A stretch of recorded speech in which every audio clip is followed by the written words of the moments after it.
بسم اللہ الرحمن الرحیم. آئے ان کے ساتھ امت نے کیا کوئی ظلم و ستم نہ کیا.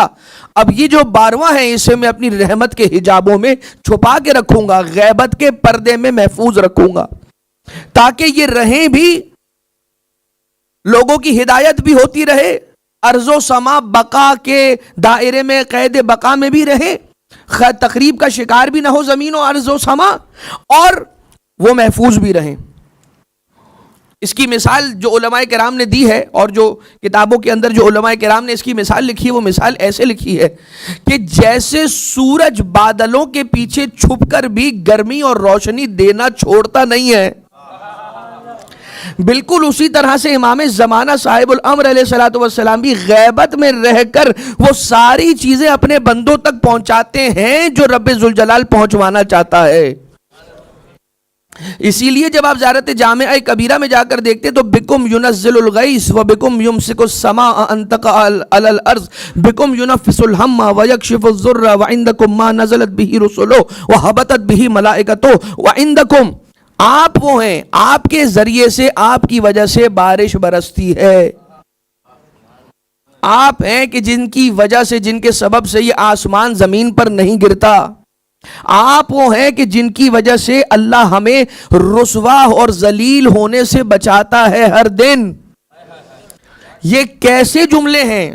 ہم کتنی ایک مرتبہ روڈ کراس کرتے ہوئے جا رہے ہوتے ہیں, کسی سگنل سے گزر رہے ہوتے ہیں, کبھی کوئی ایسی مصیبت سے بالکل قریب سے ہو کے سلامت نکل جاتے ہیں, بچ جاتے ہیں.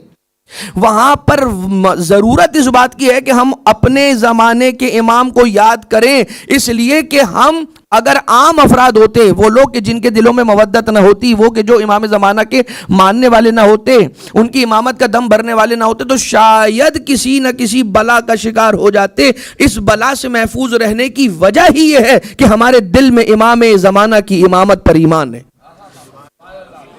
یہ بات یاد رکھیے گا, کبھی نہ بھولیے گا اس ہستی کو کہ جس ہستی کی وجہ سے انسان دنیا کی ضلالتوں سے بچ جاتا ہے. اچھا, اب ایک بات تو یہ ہو گئی. دوسری بات یہ کہ فَقَبَضَكَ إِلَيْهِ بِاخْتِيَارِ, پروردگار عالم نے آپ کو اپنی بارگاہ میں, اپنے قبضے میں رکھ لیا, اپنی بارگاہ میں آپ کو لے گیا.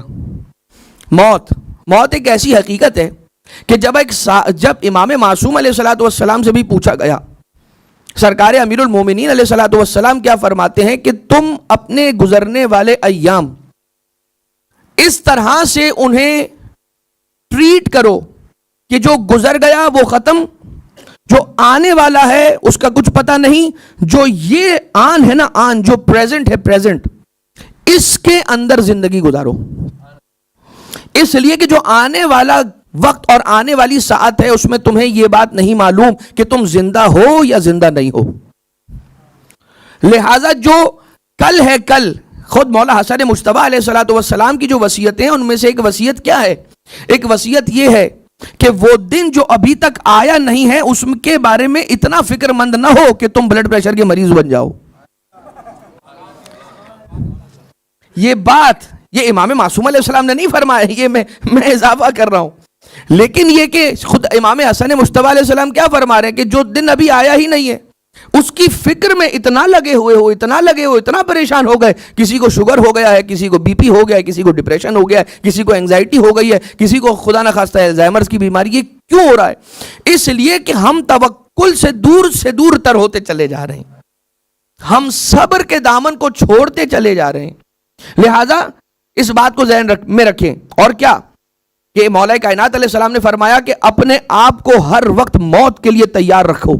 ایسے سمجھو کہ اگلی گھڑی میری موت کی گھڑی ہے تو کیا ہوگا, مجھے کیا کچھ تیار کر کے رکھنا ہے, وہ سب اپنے ذہن میں اسی طرح سے ریڈی رکھو کہ اگر 1 گھنٹے کے بعد, آدھے گھنٹے کے بعد, اگلے لمحے, اگلے لحظے اگر موت آ گئی اور داعی اجل آ گیا اور مجھے لبیک ہی کہنا پڑے گا تو میرے سارے کے سارے کام سیدھے ہوئے ہوں.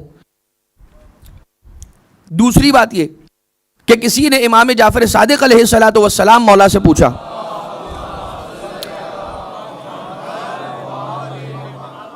امام علیہ الصلوۃ والسلام سے پوچھا گیا کہ مولا ہم نے دیکھا ہے کہ کچھ افراد جو مر جاتے ہیں, جن کی موت واقع ہو جاتی ہے, وہ آنکھیں ان کی کھلی رہ جاتی ہیں. کچھ ایسے بھی مرنے والے ہم نے دیکھے کہ جن کی آنکھیں کھلی ہوئی دیکھی موت کے بعد بھی. کیا وجہ ہے؟ خدا کی قسم اگر امام معصوم نے جواب نہ دیا ہوتا تو دنیا کی کوئی طاقت یہ حیثیت صلاحیت نہیں رکھتی تھی کہ جواب دے سکے. لاجیکل ریزننگ کوئی نہ کوئی تو کچھ بھی لے آتا, لیکن جو صحیح ایبسولوٹ نالج رکھنے والی ہستیوں کا جواب ہے نا, یہ وہ جواب ہے کہ جو ڈیوائن جواب ہے, ڈیوائن آنسر. چھٹے امام علیہ السلام فرماتے ہیں کہ جن مرنے والوں کی آنکھیں تم کھلی دیکھتے ہو یہ اس وجہ سے ہوتا ہے کہ ملک الموت اتنی تیزی سے آ کے ان کی روح قبض کر کے لے جاتا ہے کہ انہیں آنکھ بند کرنے کا موقع بھی نہیں ملتا. اتنا قریب سے موت کو کون سمجھا سکتا ہے سوائے آل محمد علیہ السلام کے, کہ جو اس وقت بھی تھے جب تھا بھی نہیں تھا, جو اس وقت بھی تھے جب تھا بھی نہیں تھا. لہٰذا اس بات کو ذہن میں رکھیں, موت کیا شے ہے؟ موت کوئی گھبرانے والی چیز ہے نہیں. حتیٰ قبضک الیہ باختیارہ, یہ بات یاد رکھیے گا, باختیارہ, اس نے اپنے اختیار سے. دونوں طرح سے علماء کرام نے اس کے اندر زیارت امین اللہ کے اس جملے کی شرح کرتے ہوئے علماء کرام نے جو لکھا ہے, فدعاک اللہ الی جوارہ, اس نے بلایا, اپنے جوار میں بلا لیا, اپنے پاس, اپنے قریب اور قریب بلا لیا. اور فَقَبَضَكَ إِلَيْهِ بِاخْتِيَارِهِ, اور جو آپ کی روح کو کھینچا یا آپ کو لے گیا پروردگار, تو وہ آپ کے اختیار سے, آپ کی مرضی سے لے گیا. یعنی آل محمد کی مرضی سے آل محمد نے اپنے جانے جانی سپرد رب الہی کی. اچھا ویسے تو انسان سمجھنے کے لیے یہ ساری باتیں کرتا ہے, ورنہ آل محمد علیہ السلام کی عبادتوں کی حقیقت کیا ہے یہ وہی جانتے ہیں. آل محمد علیہ السلام کے وجود اقدس نورانی کی حقیقت کیا ہے یہ وہی جانتے ہیں. اس لیے کہ زیارت جامعہ کبیرہ میں کیا ہے, لا اعرف کنہکم ولا ابلغ مدحکم ولا, میں آپ کی حقیقت کنہ حقیقت تک نہیں پہنچ سکتا, اور چونکہ کنہ حقیقت تک نہیں پہنچ سکتا لہٰذا میں اس مرحلے پر جا کر آپ کی مدح سرائی اور آپ کی منقبت اور آپ کے مناقب بیان بھی نہیں کر سکتا. تو یہاں موت کے حوالے سے اگر آپ دیکھیں, فَقَبَضَكَ إِلَيْهِ بِاخْتِيَارِهِ, پروردگار عالم نے آل محمد علیہ السلام کو اختیار دیا. اور یہی بات اپنے, ظاہر سی بات ہے, مومن کی اپنی کیپیسٹی جو ڈیمینشڈ کیپیسٹی ہوگی یقیناً, اس میں یہ اختیار مومن کو بھی پروردگار دیتا ہے کہ المؤمن لا يموت الا باختیارہ, حتی قبضک الیہ باختیارہ, زیارت امین اللہ. اور امام صادق علیہ السلام کی حدیث کہ المؤمن لا يموت الا باختیارہ, حتی مولا رضا علیہ السلام سرکار, آقا و مولا ابو الحسن علی ابن موسیٰ الرضا علیہ السلام,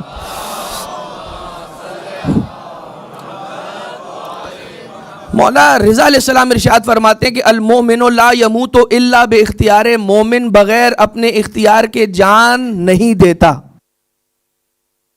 اب سوال کرنے والے نے سوال تو کیا امام سے کہ مولا یہ بتائیے کہ اگر کوئی مومن نہیں چھوڑنا چاہ رہا ہے فراری اپنی, ایک مومن نے اپنا ویلا جو لیا ہوا, وہ ویلے میں اس کا دل ہے, بڑی مشکل سے پوری زندگی ایک ایک پائی پائی جوڑ کے بنایا ہے, اس ویلا میں اس کا دل اٹکا ہوا ہے, وہ نہیں چھوڑنا چاہ رہا ہے, وہ نہیں جانا چاہ رہا ہے اس دنیا سے, تو کیا ہوگا مولا؟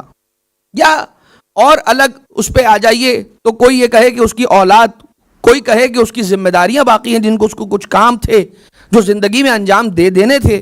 اگر کسی کی بیٹیاں ہیں, پروردگار سے دعا کرتے ہیں, آج شب جمعہ بھی ہے, فرش عزا بھی ہے, کہ پروردگار جتنی بچیاں ہیں جو شادی کے قابل ہو چکی ہیں, پروردگار ان کے مناسب رشتے مہیا فرما, اور جتنے بچے ہیں پروردگار ان کو نیک اور صالح رشتے عطا فرما.